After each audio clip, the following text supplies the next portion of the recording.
What's going on, everybody? It's Dustin here, Grip and Dip Racing. We're back on the 4.6 turbo build. I've already got the intercooler mounted. I just made a couple brackets. Made a little L bracket down here to mount up to the intercooler. So it bolts right here. And then I made a bracket up here that bolts to the top of it. And it's pretty sturdy. The piping is gonna tighten it up a little bit, but keep it from vibrating. But it's solid. It ain't going nowhere. I got the oil feed line kind of mocked out here. It's not gonna reach, so I'm gonna have to measure this line and get a little bit longer line. But once I get that into place, which we're getting ready to do right now, I've got both the piping painted. I ceramic coated them with the VHT high temp paint. Still waiting on that one to dry a little bit. And yeah, they look pretty darn good. Got a little bit of oil right here on it. I gotta clean it off. Yeah, other than that, I've made some jigs for these so I can make some more whenever if anybody wants any. So I'll be able to make these. I still have to make the intercooler piping, which I'm getting ready to do all that stuff now. I got the blow valve wastegate. Still have to weld that into place, find a good spot for it, but there's plenty of spots in here. So I got the turbo mounted up, got some of the exhaust piping mocked up. That way I can kind of see where this oil return line is going. I had to cut this little box.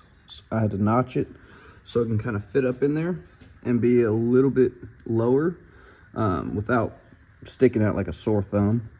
And then I also had to make a little bit more room for the scavenger pump, which is right there. So it's gonna go right next to it. And I didn't want to put it right next to the exhaust and overheat that pump.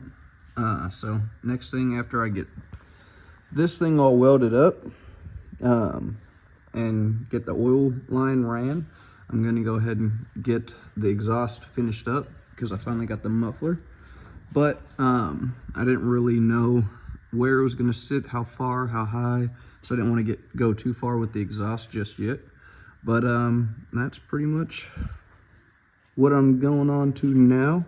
Got all that stuff pretty much mounted up. Started getting some intercooler piping ran. We had to open up that square a little bit more just so that they could fit in there.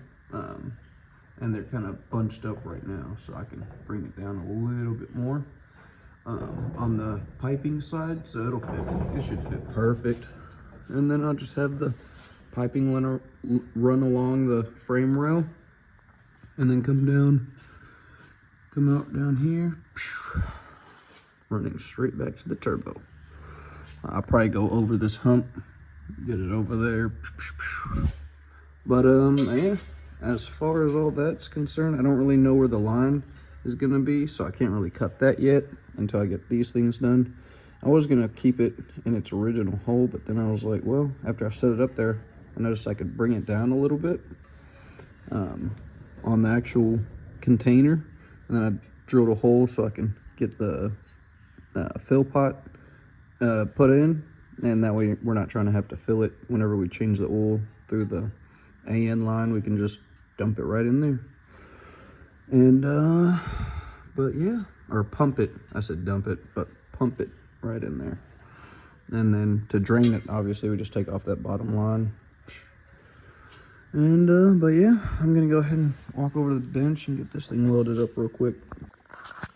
All right, so got it all welded up. I'm pretty happy with it. First time actually welding with the aluminum welder. Not too bad.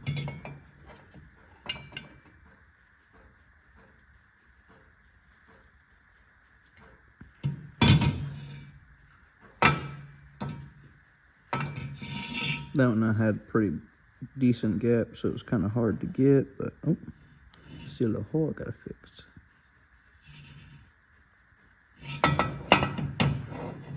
But yeah. Oh, that's the one with the big gap.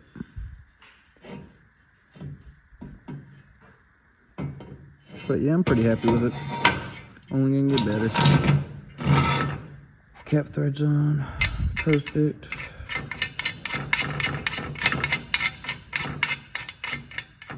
I welded up that little hole. So, but yeah, I'm gonna go get it mounted real quick and work on getting the scavenger pump mounted.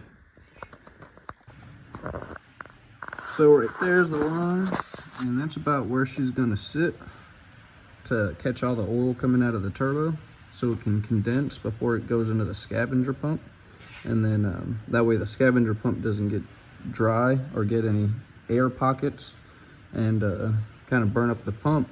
But over here we can still get to the filler pot, so whenever we change the oil and shit, we can go ahead and fill this up so the scavenger pump doesn't have to get primed, or you don't have to you know, make sure that you disconnect it, try to fill it up through one of these AN lines, and it'll be a hassle. So I just kind of tried to think ahead in the future, make it as easy as possible.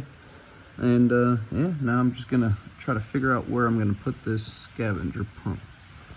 I think I'm gonna put it on the outside over here. I just gotta see how far I need to get it. I guess it's hailing outside or sleeting. It's pretty loud. But yeah, I'm gonna go ahead and get this. I'm gonna go grab a scavenger pump.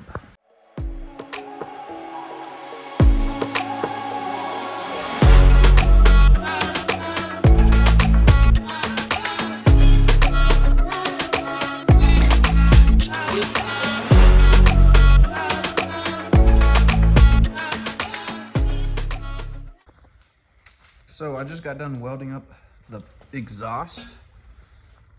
And I got the bung for the wideband coming off the turbo. You don't really want to put it before the turbo because you'll get a lot of pressure in there and it'll foul out your O2 sensors pretty frequently. So of course I got it about 18 inches from the downpipe. Yeah, got all the flanges welded up. Got everything fitting really nice in here. Everything's tucked up under here nice. Stays away from the drive shaft. Got plenty of clearance between everything. So, won't have any issues down here. The exhaust is in here nice. I got it on the hangers. So, I got the rubber boots back on there. So, it should be fun. Plenty of flexibility. I like it. The way that I envisioned. And here it is up underneath. Everything's all nice and tucked back. I got the scavenger pump wired up. I got the wires running along this frame rail. And then here's the ground going to the pump. Right now I've got it wired up on a toggle switch, which I'm going to keep it on a toggle switch for a little bit. Well, actually probably indefinitely. But basically, so whenever he's tuning it, he's going to be able to have the key on, engine off, and not have the pump cycling. So it's not just running for no reason. And that way he can update the tune, do all the changes he has to, and then turn it back on whenever he's starting the car.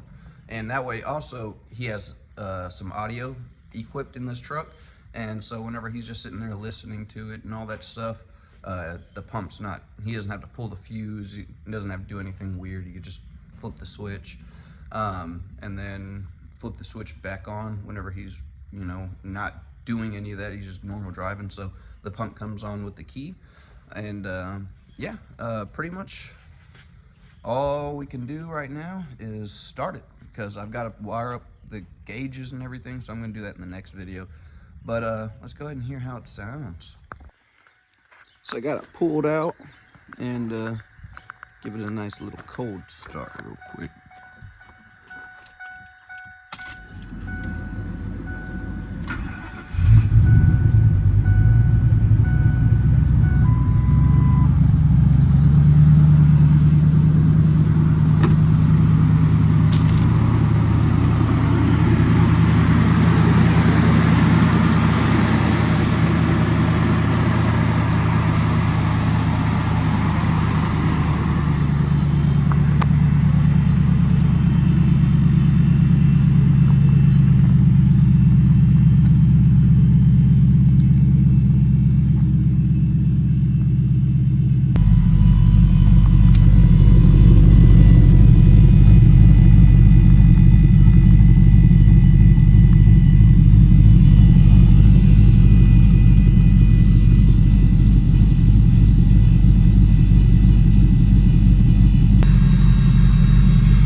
So the alternator does have a 6-rib pulley on it, which I had to go with a 6-rib belt.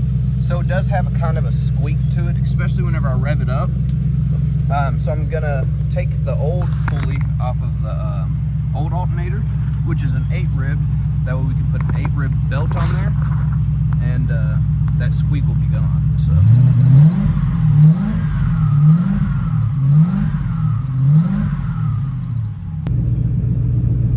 She's running really good.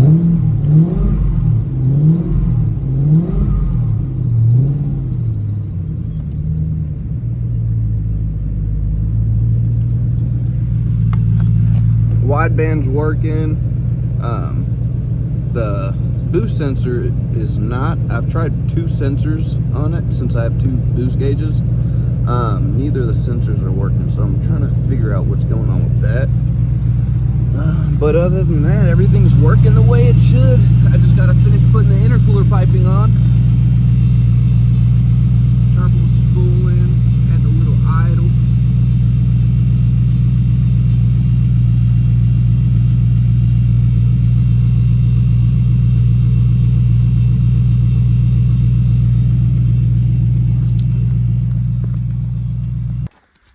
Pretty much the only modification we had to do to the truck was cut this access hole from the intercooler piping, move the crash sensor, and then really this thing is just a dummy plug. And then that way we can get the intercooler piping back in there. It looks pretty tight right here, but there's plenty of room that I'll be able to go up and over all of that. Straight back there next to the exhaust. That's how I'm gonna run it. Go straight down next to the exhaust. But if I wanted to delete the AC, really we have enough room in here to put a pretty big intercooler. But I just wanted to make sure that everything worked with the entire AC system, which the compressor, the AC clutch or compressor decided to take a poop. So when it was sitting, so the AC system is not working right now, but the entire AC system is there, all intact, and ready to function once we get that thing working. So, but all this stock intake piping shit, all that's gonna be gone. It's gonna free up a bunch of space right here. Then you can see the MSD coils a little bit better. But other than that, I'm pretty much just gotta finish the intercooler piping, like I said, probably 2 or 3 times. But yeah, thanks again for stopping by and watching this video. And if you guys don't mind, go ahead and hit the like and subscribe, and share if you guys don't mind as well. Thanks again. See ya.